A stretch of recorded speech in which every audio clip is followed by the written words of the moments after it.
نہیں اپنانا نہ اپنا، ماں باپ ہوتے ہیں۔ میں یہ صحیح سمجھتا ہوں کہ شادی کے بعد رشتوں کے اندر اضافہ ضرور ہوتا ہے، وہ کٹتے نہیں ہیں۔ یہ ممکن کئی جگہ پہ نہیں ہو۔ جانور ان کے لیے چھوٹا لفظ ہے، ایسا نہیں ہوتا۔ لڑکی ایک مکمل وجود ہے، خدا کی کائناتی ہدایت کے اندر یہ نہیں ہے۔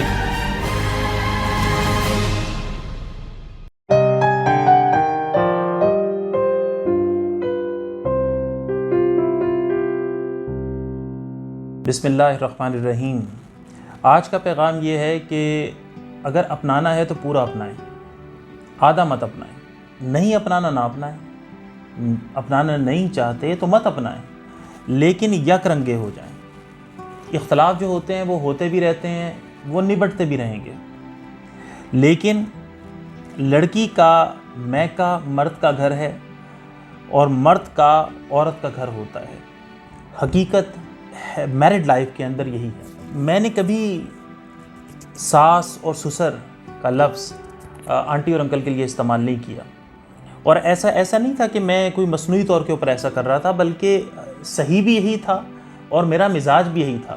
مجھے یہ جو لفظ تھے یہ اجنبیت کے پردے لگتے، اسی لیے میں نے آج تک اپنے موبائل کے اندر آنٹی کا نام موم کے نام سے سیو کیا ہوا ہے اور انکل کا نام باب کے نام سے، تو آج بھی ایسے ہی ہے۔ تو یہ میرا مزاج تھا، میں اس کو صحیح سمجھتا تھا اور یہی صحیح تھا۔ قدرت نے طریقہ بھی یہی رکھا ہے کہ ماں باپ ہوتے ہیں، ساس سسر نہیں ہوتے۔ تو فیلنگز تبدیل ہوتی ہیں نا رشتوں کے ساتھ، وہ تو ایک قانونی چیز ہے، ایک تقسیم ہے جس کی وجہ سے ہم لوگ پہچاننے کے لیے یہ باتیں کہہ دیتے ہیں، لیکن حقیقت کے اندر والدین ہوتے ہیں، جیسے نبی اکرم صلی اللہ علیہ وسلم نے فرمایا۔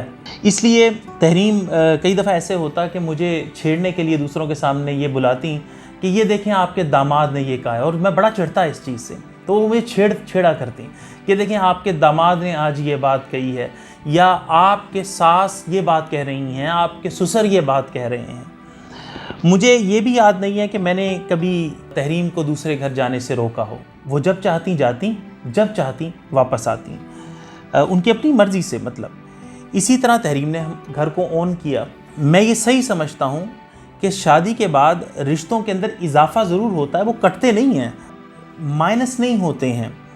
اور ویسے تو صحیح ترین جو دینی طریق ہے وہ بھی یہی ہے، اور تعلیم بھی اسی چیز کی ہے کہ لڑکا اور لڑکی دونوں نئے گھر کے اندر اپنی زندگی کا آغاز کریں، تاکہ ان کی ایک پیور پرائیویسی ہو اور وہاں پہ ایک نیا خاندان شروعات کر سکے، جس نے ایک صحیح بنیاد کے ساتھ آگے سوسائٹی کی بنیاد رکھنی ہے۔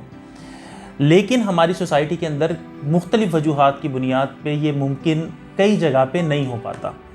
تو ایسے میں ہم نے وہ سنگ دل بھی دیکھے ہیں جنہوں نے شادی کے بعد لڑکی کے میکے جانے پہ پابندی لگا دی، اور سالوں نہیں، کئیوں کی تو جوانیاں گزر گئیں۔ یعنی ایسے سنگ دل، ان کو جانور ان کے لیے چھوٹا لفظ ہے، سنگ دل ان کے لیے چھوٹا لفظ ہے۔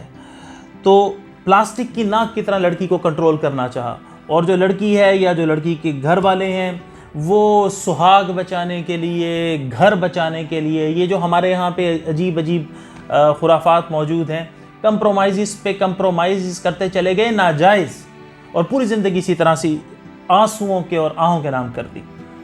ایسا نہیں ہوتا۔